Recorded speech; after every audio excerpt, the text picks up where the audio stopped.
Good morning, dear colleagues. I'm really pleased to be here with you today, even online and pre-recorded. I'm really happy today to share my work on constructive grading. As you will see, we will talk about a topic which is very important for me, and I would like first to thank the jury of the KTNRA Award. I'm so grateful to be the recipient this year.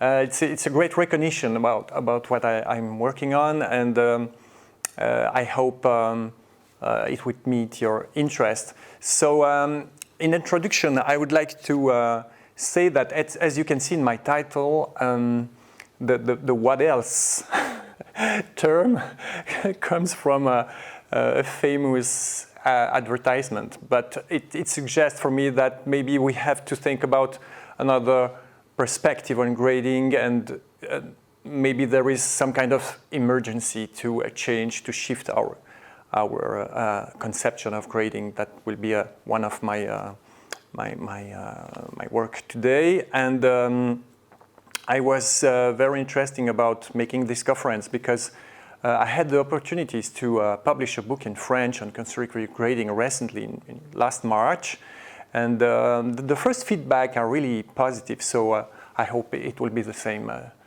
today. So let's first look at the plan.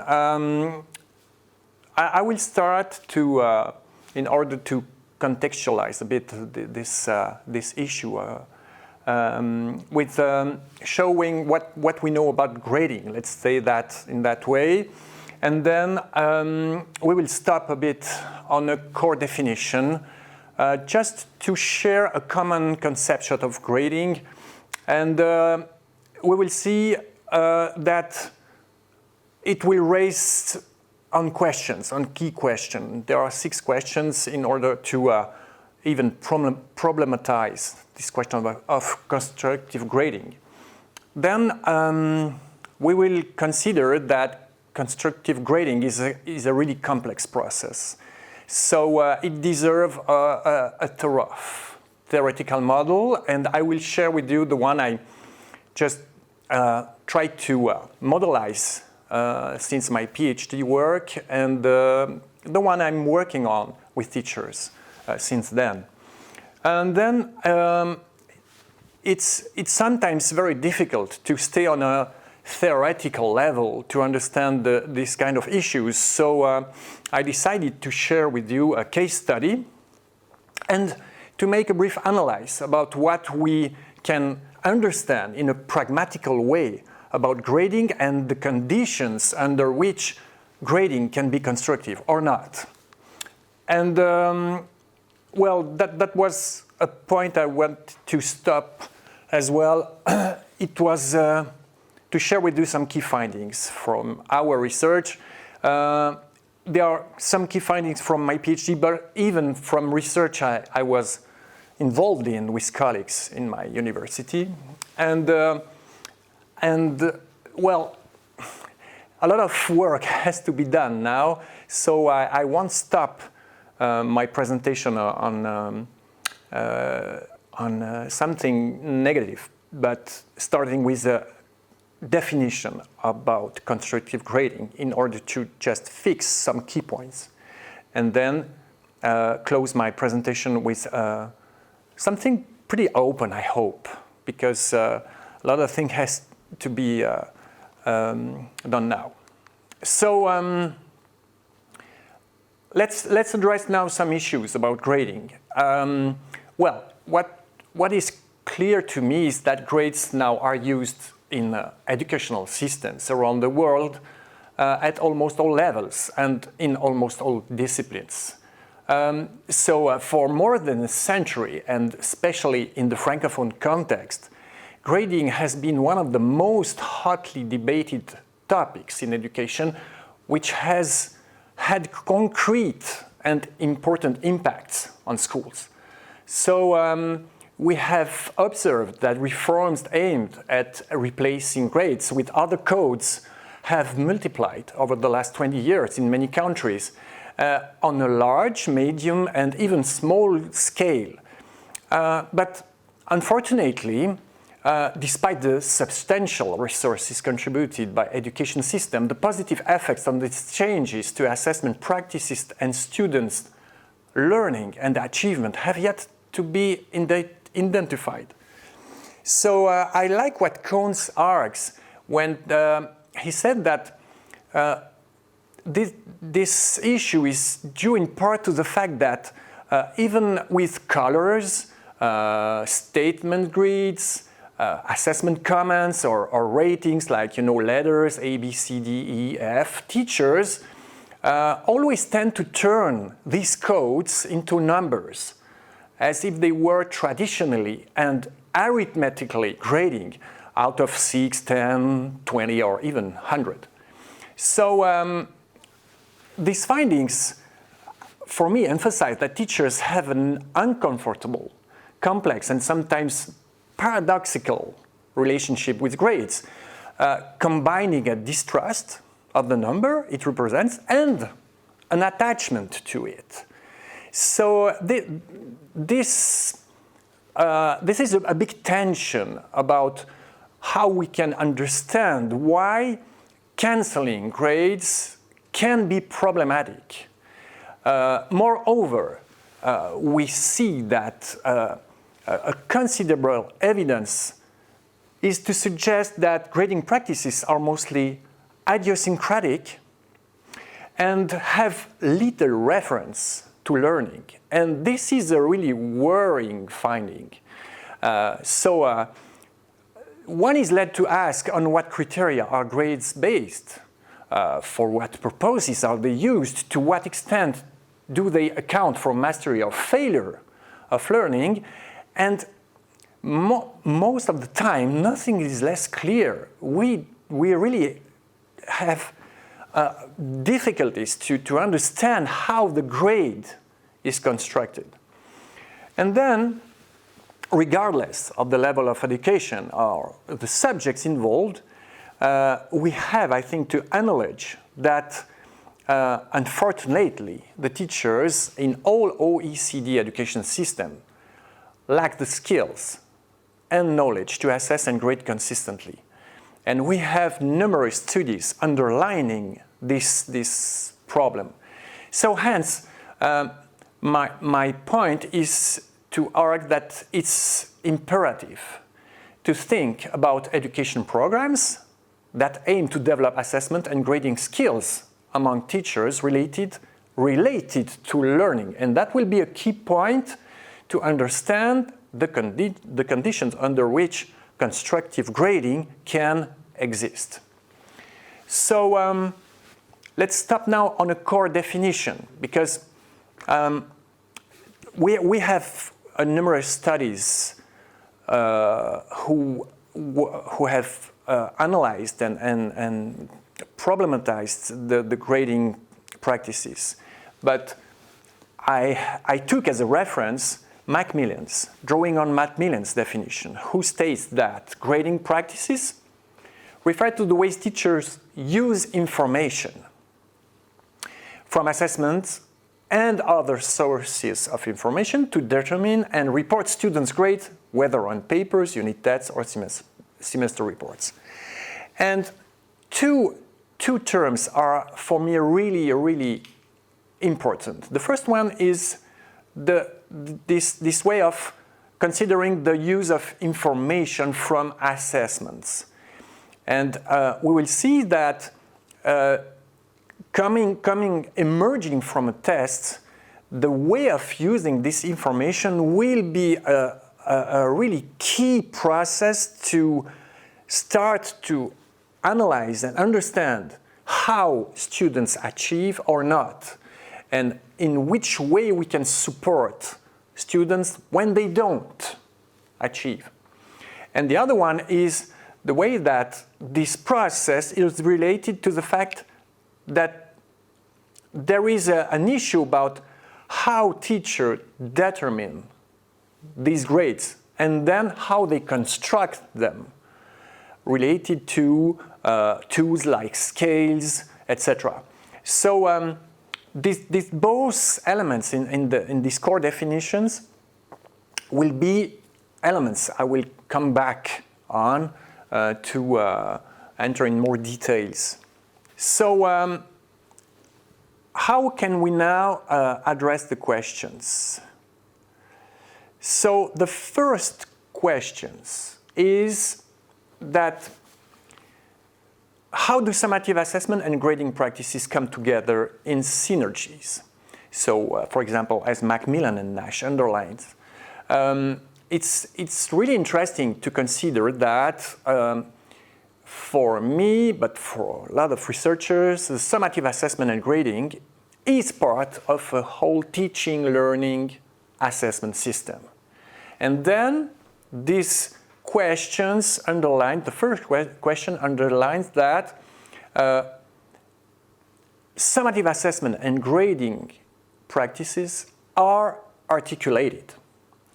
And I like Bruckart's, who notes in a recent book that we should not expect graded achievement and tested achievement to be the same things. What does that mean? That means that both are not de facto linked.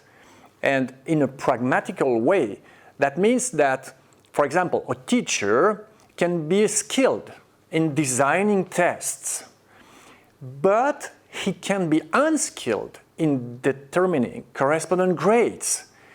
There can be a gap. We can have a gap between these two phases of the assessment process. The second question is that under what conditions can we consider a grade based on learning? We will see that an expertise on learning among teachers is a key point.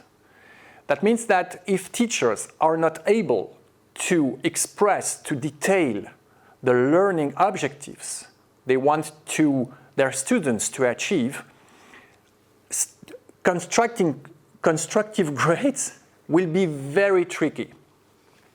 And this is especially accurate here. So what reasoning should be used about learning objective to construct a grade with qualitative and high information value? So that point underlines that, moreover, this expertise have a key role when we have to just state these learning objectives in long term, but even, as Shepard underlines, on the mid-term and the short term. So there is also in this question the issue of how can we just document the progression of students. The fourth question is how can we go about creating assessment tasks that show the quality of learning? And as Wiggins underlines, designing tests is a key phase. And it will not be sufficient to say, okay, is this test accurate, reliable, valid? It will have to be considered in the whole teaching and learning process. So once more, we will see that, for example, these learning assessment tasks will have something to do with the learning tasks students had to achieve in the classroom, in the everyday classroom. Then we will see a key element in the constructive grading process through this question. Under what conditions should the assessment criteria, and I will propose you to consider the criteria as a central tool in a constructive grading approach, be developed? So there is a huge literature on criteria, and a lot of papers have been written on that. But we will have to consider criteria in both ways. I will try to present that through my theoretical framework after, but criteria has to be related to the learning objectives and have to be a powerful tool to construct, in order to construct a grade.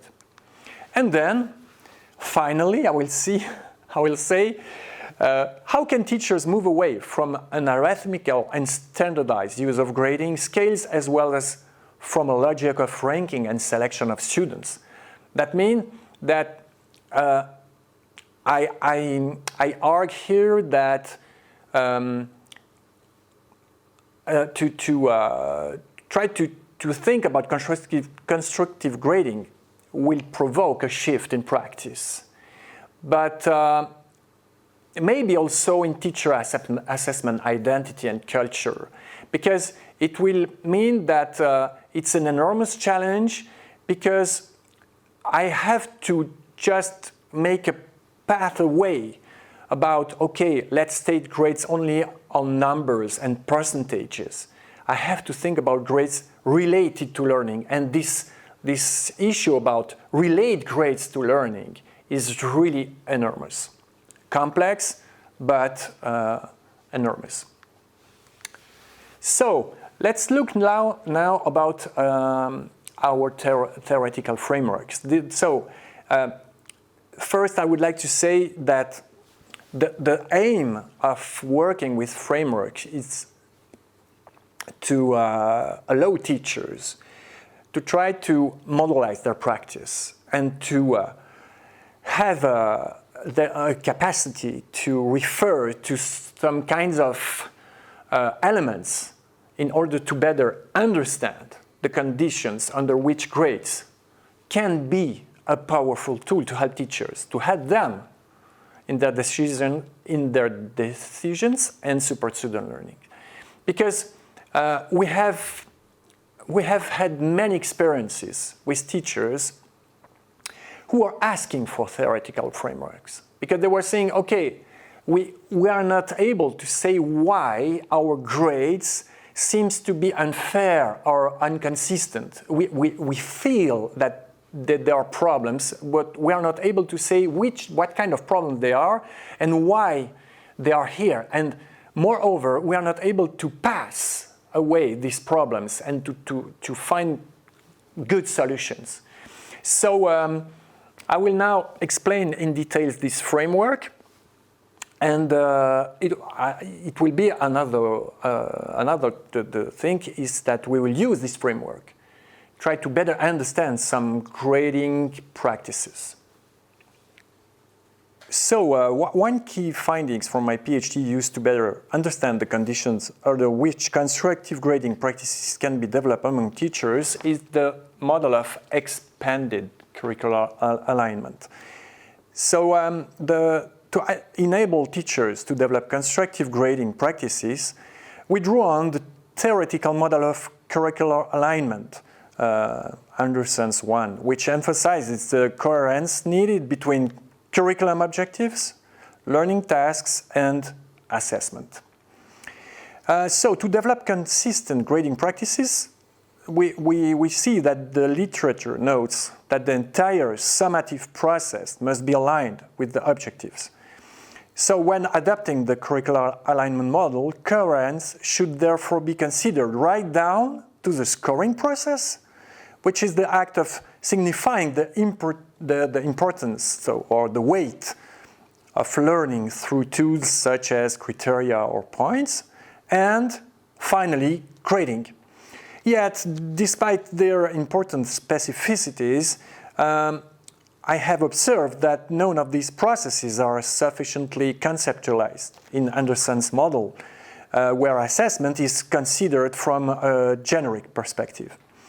However, Biggs gives importance to a form of conceptualization of summative assessment in the model of curricular alignment, including scoring and grading. And his work are interesting because they emphasize three key elements. First, assessment must address complex objectives and show the quality of learning. Second, the use of criteria related to content and objectives is central and presented as, he says, the key to easy and successful grading. And third, grading should reflect learning through criteria and tasks. And so, according to this, and based on our results in various research and training programs, I developed the model of expanded curricular alignment in order to understand the coherence needed in every summative assessment assignment. We'll see assignment as many different summative situations, not only paper pencil tests. So the summative assessment assignment is here embedded in the teaching and learning processes, which are the red lines. And then more specifically, it unfolds its 4 components, which are the referentiations inspired by Vial, a French researcher, describes the choices teachers make regarding the learning objectives to be assessed in a test. The design, as I said before, makes explicit the construction processes of the assessment tasks. Then the scoring process refers to the weight allocated to learning using tools such as criteria points or criteria matched to points as a mixed modality. And finally, and that's our key topic, the grading process focuses on the steps involved in constructing the grade related with criteria using tools such as scales and thresholds. So there are therefore 5 relationships between the different components that should be consistent with each other within any given test assignment, possibly translatable through questions such as, and these are questions we share with teachers. For example, relation A, are the objectives assessed through the tasks, or do the task reflect the assessed objectives? Relation B, are the objectives reflected in the criteria, or do the criteria describe the objectives being assessed? Relation C, do the tasks result in a consistent learning weighting? Does the weight of the learning assessed correspond to what the task assess? You see, it's always a 2-steps questioning. Relation D, are the contents present in the assessment task reflected in the scales descriptors? And are the scales descriptors related to the assessment task content? And finally, with regard to grading, do the criteria allow the establishment of the different grades categories, especially the thresholds of sufficiency? And are the levels and their progressions clear in relation to the criteria? Thus, we can see that the model can be defined at the level of coherence needed between all the 5 components present in the summative assessment and grading practices. So its aim is to develop a dynamic, context-dependent understanding of the whole graded summative assessment process, emphasizing the synergies between summative assessment and grading. So in this perspective, grading practices, as Guske and Brookhart, for example, put in light, should be aligned with teaching and learning processes, should be rooted in the formulation of clear learning objectives, and should be focused on the feedback function of grade, and should be formalized with a limited number of grade categories. So we can see that here we have to acknowledge that grading, and especially in a constructive perspective, is part of this whole system. So let's try now to link this comprehensive theoretical tool with a concrete situation. We will state that through a case study, which I call the owl effect. You will understand very soon why. So the case study took place in an in-service training course for a group of 3rd and 4th grade primary teachers, students aged here in Switzerland around 7-8 years old, so in the state of Vaud. And I think it could have taken place anywhere and at any level, because it reflects many issues we observe almost everywhere. So at our first meeting, 2 teachers volunteered to analyze a visual arts test, and the teaching duo taught students about drawing different animals, like fox, birds, etc. And they had to draw these animals according to a specific model. On the day of the test, the students received the following guidelines to draw an owl. So I won't read all the guidelines, but just to make some example. I draw the head on a third and the body on the remaining 2/3 of the sheet.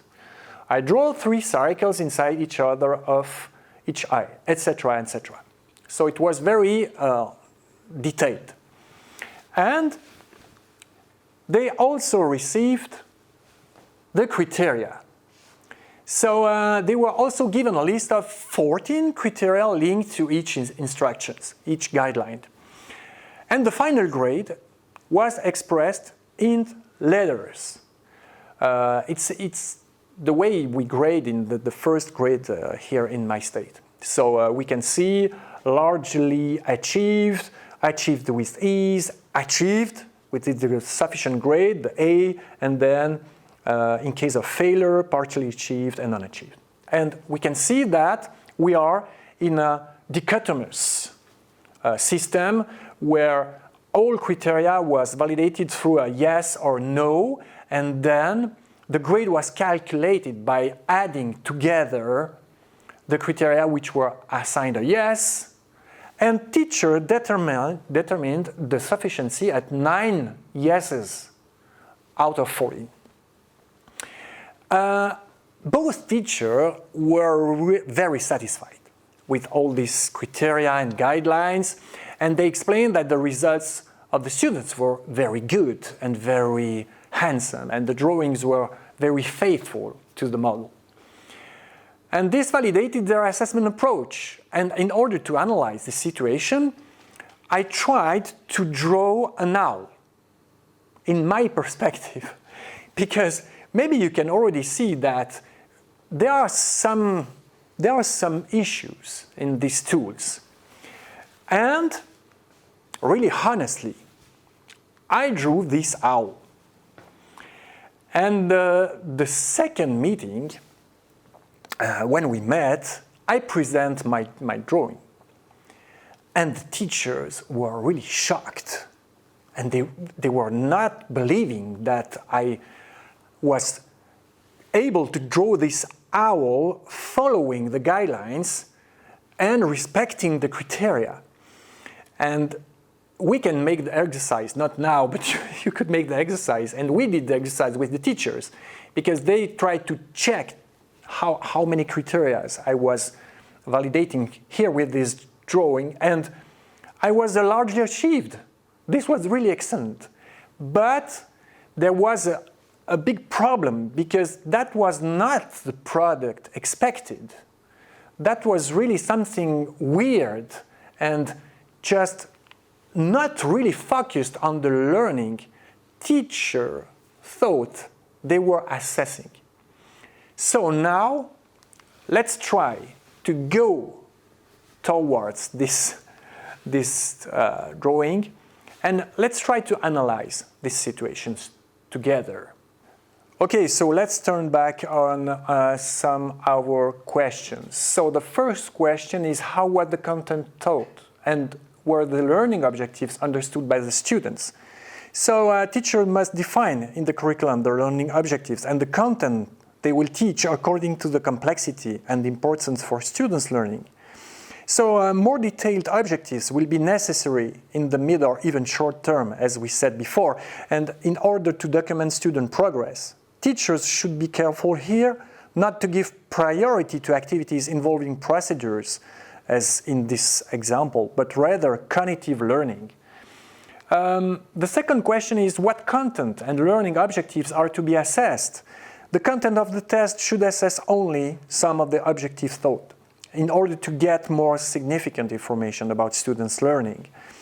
That's something really important. In our case, above, teachers had implicitly chosen the following learning objectives from the curriculum after our analysis. For example, to explore various plastic techniques by exercising global and fine motor skills, or by reproducing or producing materials, colors, and their shades, lines, surfaces, by playing with them. So more finally, the teaching objective they were assessing were to develop precision, regularity of gesture, to produce secondary colors from primary colors, to use shapes, to decorate and ornament the line. Obviously, some of them are present in the teacher's guidelines, so it would have been interesting to discuss them. On the other hand, other objectives that teachers used are not mentioned in the guidelines at all, and this is really problematic. Third question, what assessment situations, tasks, guidelines best assess the learning? This third question refers to the fact that an assessment task should have a close link with the learning task, as we said before as well, be of a level of complexity corresponding to the objective it is assessing, contain clear guidelines which enable students to achieve the expected output and focus on subject content, and then enable the formulation of assessment criteria. Unfortunately, in our case, the task boils down to a succession of mainly instructions to be followed. Fourth question, how to score this situation in the test with reference to the learning objective and the content to be mastered? Points, criteria, both? Well, that is a tricky question, and we face this question in every training session we lead with teachers. And this question underlines the challenge to highlight the weight of the learning being assessed. And this is a very complex process. When assessing complex learning through complex tasks, teachers should focus on criterion-based assessment. These criteria are related to what has been taught in terms of disciplinary content and cognitive abilities. They are therefore the more detailed expression of the objectives assessed. Thus, for example, teachers in our situation might have asked themselves how the objective to use forms was to be defined. First, to organize their teaching, and then to define the performance expected in the test. And finally, what thresholds will be most appropriate for reporting students' performance and constructive grades. And the issue here is to consider that the different grading thresholds should be related to the learning assessed from a qualitative perspective. And this is really, for me, a key element of constructive grading for improving teachers' decisions and giving learning-centered feedback to students.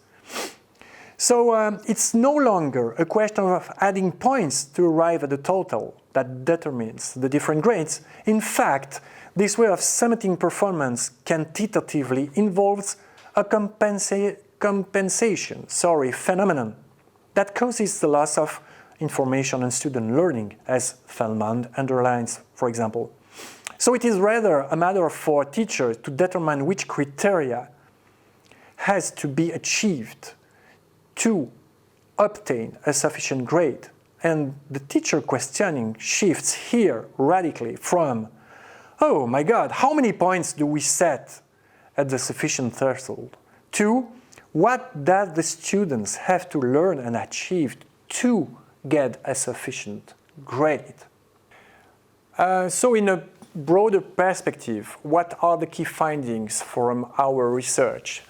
Well, always in order to develop constructive grading practices, a key point is that teacher have to define the curriculum objective to be achieved. Then they have to identify the key criteria for achieving these objectives. A key phase is to construct learning tasks first, aligned with the objectives and criteria. And then try to gather information about students' learning throughout the lessons, in relation to the stated expectations, while thinking about the expectations related to the summative assignment. So more generally, key results from my research and the research I led with colleagues show that getting teachers to conceptualize their grading practices constructively using our theoretical model has an impact on several dimensions of their teachings and assessment practices. For example, the curriculum content becomes clearer for most of the teachers. They are more able to interpret, choose, and prioritize the learning objectives and relate them to learning and assessment tasks. We observe as well that their summative assignments are more aligned with the learning and teaching processes. Another thing is that the assessment tasks are globally of a considerable level of complexity, aligned with the complexity of the learning objective assessed. Then we see that they base their grading practices on criteria, which becomes a central tool of the assessment. And then grades are constructed in reference to the criteria. In these perspectives, teachers are able to discriminate between outcomes using arithmetical and standardized grading scales.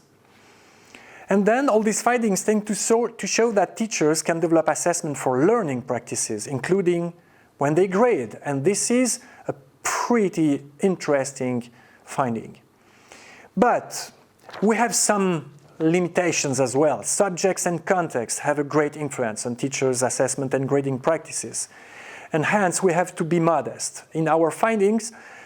And I think we must not generalize too much. But globally, the consistency improves, but teacher skills development is not linear at all. So we have to consider that it's a process, also a process which takes a lot of time. So now, what do we mean about constructive grading? So let's share together a definition. Well, we will consider that the grade is constructive when it is elaborated on the basis of criteria, and these criteria characterize the learning objective assessed in a summative assignment. This is, as I said before, the key element. And then, thus constructed, the grade allows teachers to give feedback to the students on what they have learned successfully and what still needs to be worked on. So there are two dimensions of the constructive grading. The first one is we have to think grading through criteria, and we have to use grading as a powerful tool to give students feedback, meaningful feedback, in order to improve their learnings. So I said before that we are more in a beginning process rather than in a conclusion. So 3 points for me today. The first one is that we have to acknowledge that grading is almost everywhere and very popular. But we can no longer agree that grades are mainly something which look like a hodgepodge. And this is for me a first awareness to have at all levels, policymakers, researchers, teachers. This is something maybe, as I said before, cultural, but this is maybe the first step. The second one is that in the Francophone context, we have been dealing with huge debate between the one who were for the grades and the other one who were against the grades. And these debates have had a great impact on how we have been able to move away from this very static perspective on grading. So it remains for me an innovative approach, considering grading practices in a constructive perspective. And it's not always easy to arrive with this kind of constructive perspective, because that means that somewhere the grades could be destructive, and it is often, unfortunately. But arguing that learning is central in this conceptualization is on one hand central, and in another hand probably a revolution in practices. And that means that we have to strengthen teachers' education and training in the schools, and we have many reports arguing on that sense. So well, I would like to end with this funny strip. The first who deserve constructive grading practices are students. And I think this is one of the challenges we have face now, because it's no more a question of being, just skilled or not. It's a way of being fair and to allow most students to go as far as they can, to progress as deep as they can.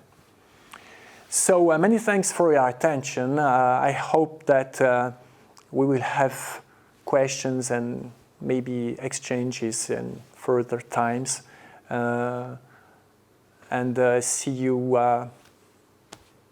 See you. Bye.